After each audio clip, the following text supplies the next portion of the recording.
Welcome to episode 8 of Successful Demo. In each episode, we analyze the theoretical and practical aspects of one or more newly released cards. Today, we'll be going through Helheim servers. This is a HB upgrade that, on first sight, makes me think of its runner counterpart, which is Faust. They both have the ability to trash one card from your hand in order to pump 2 strength, but that's about all that is similar between them. Let's look at the differences. Since we are so well acquainted with Faust, and since we know that Faust is a very good card, what makes Helheim servers different? Well, the most important difference is that Faust is used on your turn as the runner, whereas for Helheim servers, it's used on your opponent's turn. As the corp, you can only use it on the runner's turn.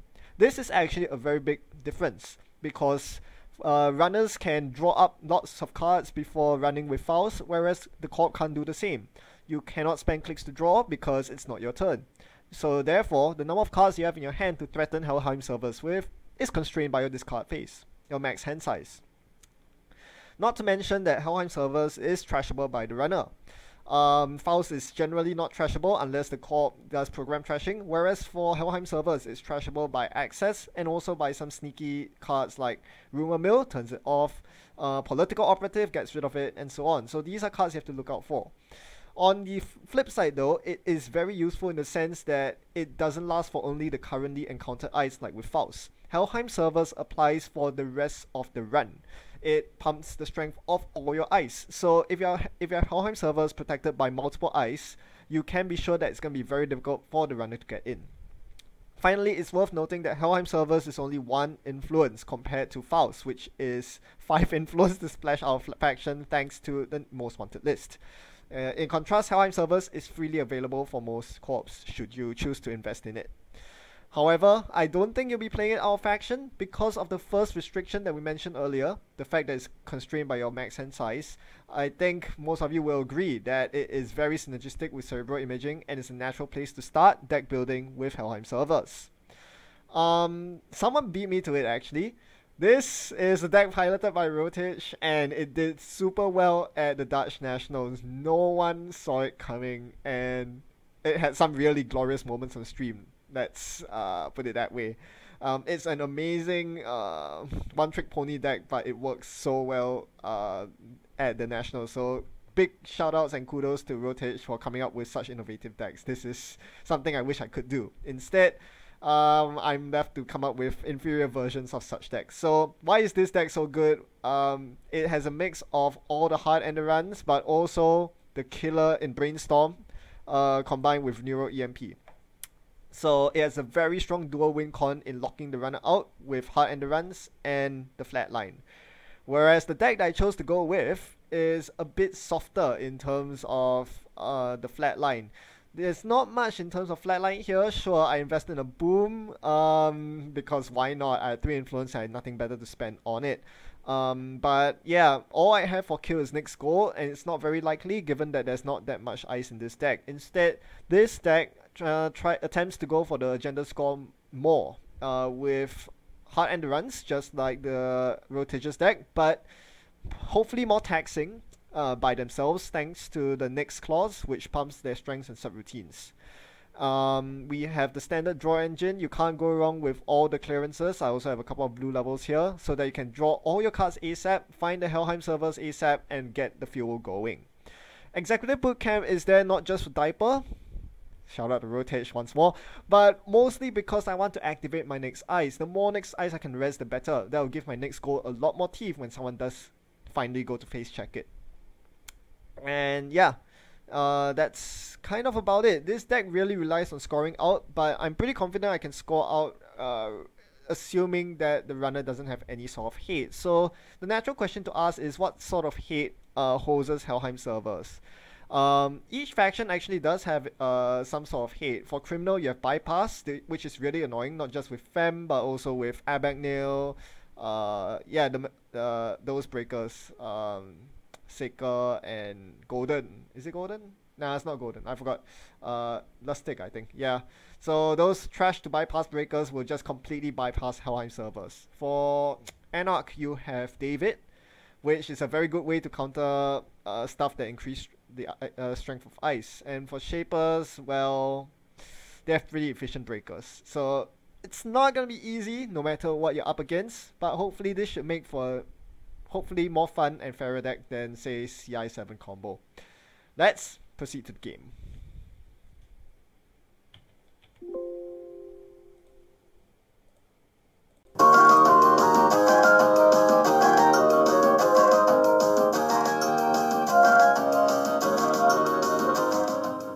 And we are up against Shaper today. Hopefully this will be a fine matchup. I mulligan my opening hand. I saw an IPO in there. Looks nice. Usually it's nice, but as CI you want to see the clearances, not the IPO.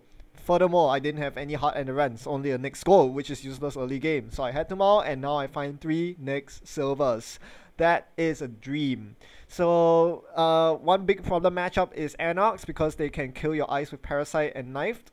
But you don't have to worry about that against criminals, or in this case Shapers. So I happily put silver on HQ, silver on remote, and jam a CST in there. Why not?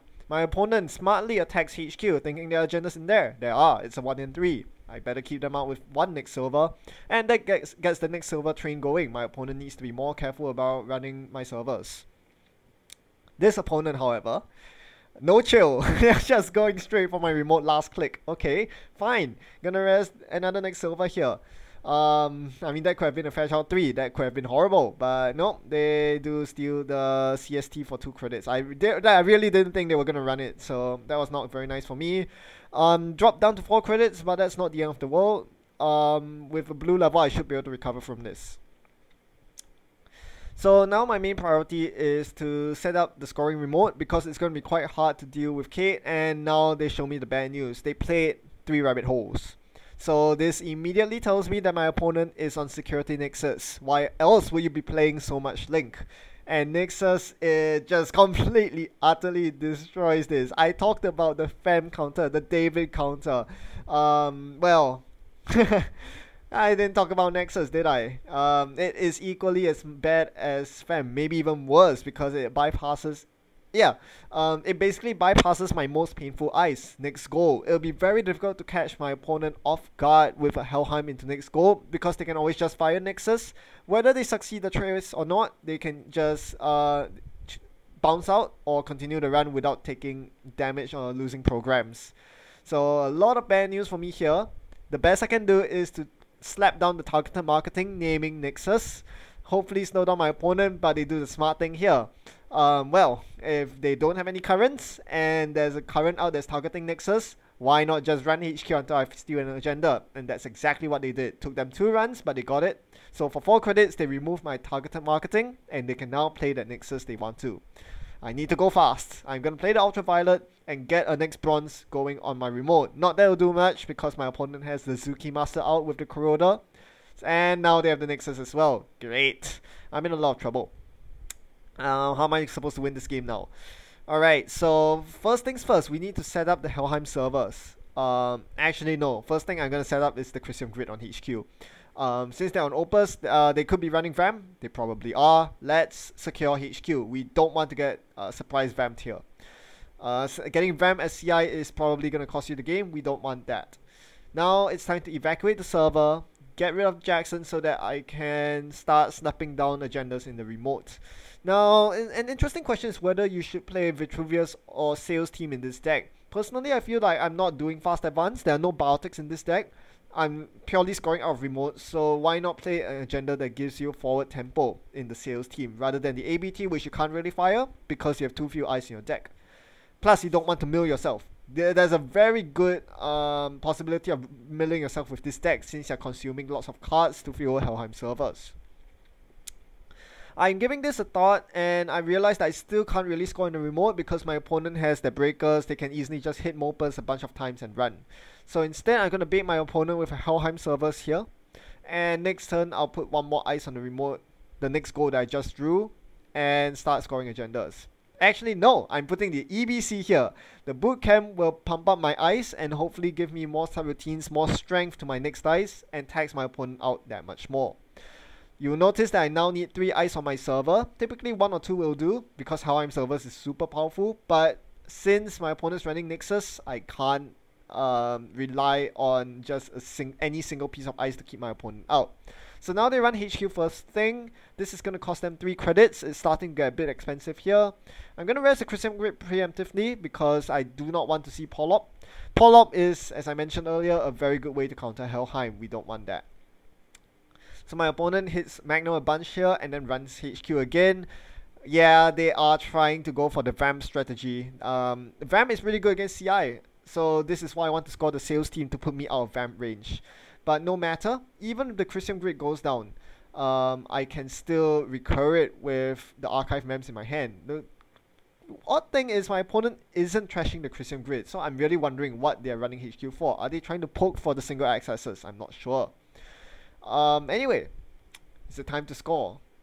I think it is. I've res all the ice I've wanted. The only unres ice on the board are Nyx goals, which obviously I don't want to preemptively res. It's going to drain a lot of money from me and remove the surprise factor.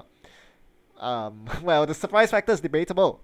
I mean, you've seen a lot of Nyx ice. Surely you expect a Nyx goal. So I play an Ultraviolet here and get the Vitruvius in the remote going.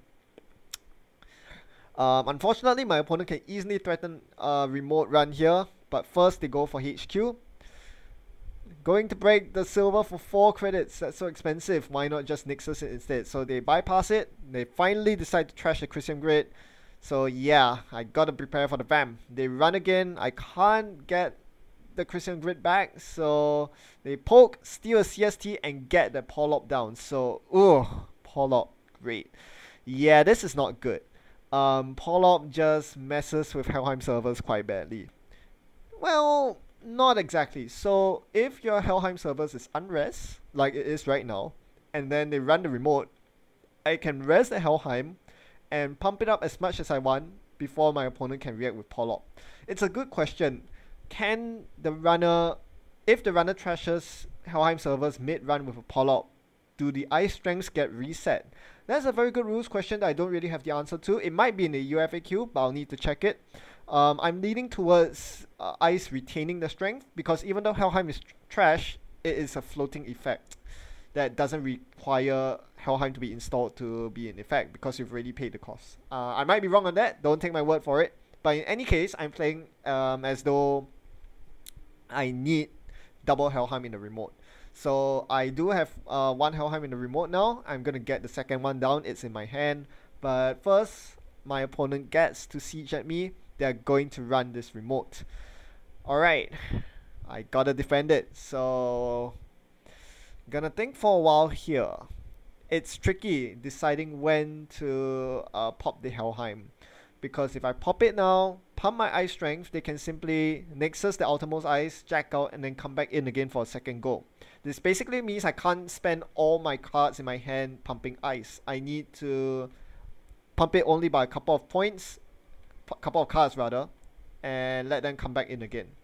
So I let them get past the next goal here. I let them get past the next bronze here. And then I'll react here by rezzing the Helheim and pumping it up just enough such that they cannot break it. The reason for doing this is because if I were to res Helheim and use it any earlier, they would simply use Nexus to jack out, trash my res Helheim with Polop, and then go back in again to steal the Vitruvius in the remote. And I can't let them have the Vitruvius. That means they win the game. So because of the Polop play that's available to them, I had to tax them by forcing them to run through next gold and next bronze, expending a Nexus fire on the way, and then using Helheim to boost the silver. This was the only way to do it. They can run again if they want and trash the Polop, but that will leave them very poor, and they don't have any way to break the next goal this time, so they can't do it. So they let me have the agenda there, and I'm going to score in before they get to it. So yeah, very tricky having to play around both Polop and Security Nexus. Normally, against most other runners, you would get a next goal fire right there and then, but not in this case. So I do have 4 agenda points to my opponent's 6. I have to be careful about the Hail Mary R&D runs, but for now, I need to find a way to score food safely, and I can't do it this turn. Install advance is gonna, well, lose me the game, I think, because they have the Polop. The alternative is to install the second Helheim that you see in my hand. The problem with that, obviously, is That means I can't score the food on the same turn. So this turn, I'm going to defend against Vamp with Tama, and then drop the Helheim there. Next turn is going to be install advanced global food, ideally.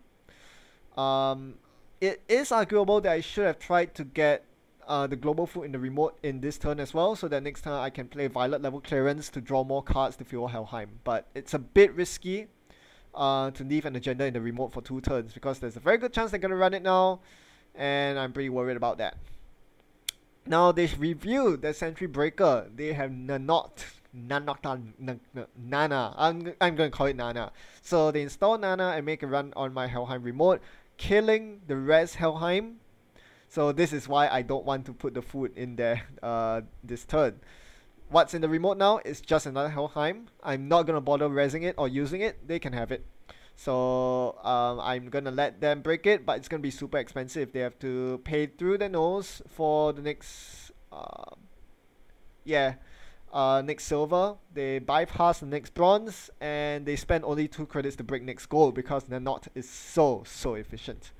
Well, they get rid of both Helheims, but I do have the friends in high places saved up for that reason. Unfortunately, I need to win this game sooner rather than later, so I'm thinking of actually just jamming an agenda here and then playing friends in high places to get both Helheim servers back into the remote. And yeah, very tempted to do that, and I think that's exactly what I go for here. The other option is to play Vitruvius. Oh yeah, no, I can't. The other option I was thinking of was playing Violet level as well, but Violet level and friends are both terminal, so I can't play them both in the same turn. In the end, what happens is I'm going to jam advance the sales team and show them both Helheim servers in server 1. This way, it's very difficult for them to contest the remote. They might have a second pull-up, they might have interdiction. None of that worries me when I have double Helheim servers in that server. Alright, so I think I said Helheim more than enough this game. What's stopping me from losing this game are the Nyx Silvers. Nyx Silvers are just absolutely incredible. At 5 credits tax each, my opponent can't repeatedly run HQ or R&D. However, they are going to chip away at my remote. And while chipping away doesn't chip away at my credit pool, it does chip away at the number of cards in my hand. I need to start ditching cards to prevent them from making a successful run on this server. So on approach to the next gold, I'm going to pump the next gold strength by 4 by sacking 2 cards from my hand. That makes it prohibitively expensive to break with Nanot, forcing them to Nexus Trace, and that's too expensive for them. So that forces them to jack out, which is good. Unfortunately, this means that the agenda density HQ is higher. They're gonna run HQ now and fetch the win from my hand. The card analysis of Helheim, I would just like to praise my opponent for making such great plays this entire game. You'll notice that even though they were a shaper, they still prioritize hammering HQ for single accesses, and that's basically what single-handedly won them the game. The last 3 agendas they stole were from HQ, and that just goes to show how vulnerable CI can be when your opponent just hammers HQ. Most shapers would try to just tunnel in on their R&D win con, their indexing, their deep data mining, but those can be rather unreliable and rather hard to set up. So yeah, kudos to my opponent for that. Besides that, they also got made use of those HQ runs to propel themselves in the game. They knew that Helheim was going to be a threat, and they knew that they had a counter in the form of Polop. Between having Polop and Nexus installed at the same time, I was never able to position myself comfortably in terms of getting agenda scored out. I had to do really weird things to manipulate my way such that yeah, like the time where I fire Helheim only when they approach the innermost ice on the remote. I had to do that because I had to respect both Polop and Nexus, which was so awkward. But yeah, making me adapt and forcing me to change my strategy to a less optimal one is always good if you are the runner. So well played by my opponent. And finally, wasted next goal on R&D. Imagine if I had it on the remote instead. They completely ignored R&D. They didn't even install a single R&DI because they knew that they could just hardlock me from winning the game by hammering HQ while ensuring that no agenda slips through the remote. So very well played by them. Now, regarding Helheim servers, From this game, I actually learned that it is insufficient as a form of sustained remote defense. It's no Caprice Nisei. With Caprice, you know, you spend a couple of credits every now and then defending with side games, that's fine. But with Helheim, it's so much harder because each time you're defending, it's not just with a couple of cards. Most likely, you need more than that. You need enough cards to stop them from being able to pump up to their breakers to enough strength to break your ice, and that's not easy, especially considering that some of your ice are hard and runs. They can just let fire and then rerun again, this time without Helheim boost.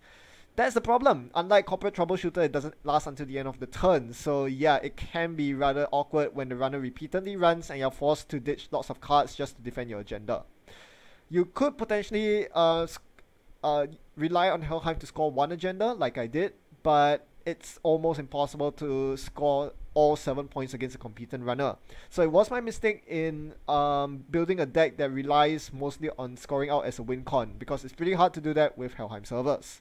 You'll also notice that when I lost, I had 6 cards remaining on R&D. That's too few for me to score the final Global Food Initiative.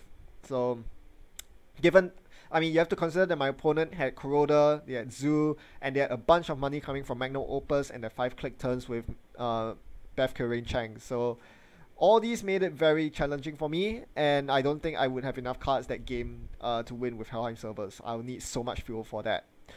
If you want this sort of sustained defense where you can score 7 points behind high strength ice, play Sandberg instead. It's a lot more reliable. Sure, you have to set out a separate scoring remote, but yeah, it just does a lot better work because it's a constant ability and you don't need to pay resources to pump up your ice.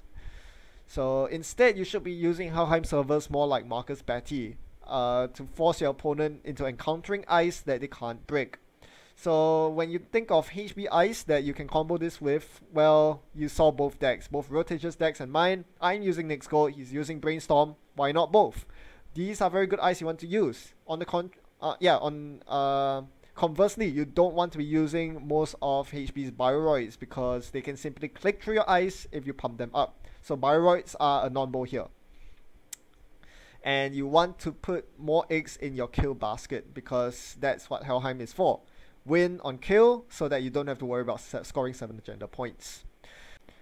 At the end of the day, I feel Helheim is awkward in the sense that you're kind of holed into playing it in Cerebral Imaging. And in most Cerebral Imaging decks, you're actually running Ice Light. Most of your deck is spent on operations, so there's that counter synergy there where you want lots of ice in a Helheim servers deck, but at the same time, you are basically having to play in an ID that doesn't like having a lot of ice. It's pretty awkward. And when combined with the clunkiness of firing it off in-game, as you saw from this game, it makes it just that bit weaker than the tier 1 defensive upgrades like your Caprice and Batty. Thanks for watching, and as always, happy night running. Goodbye.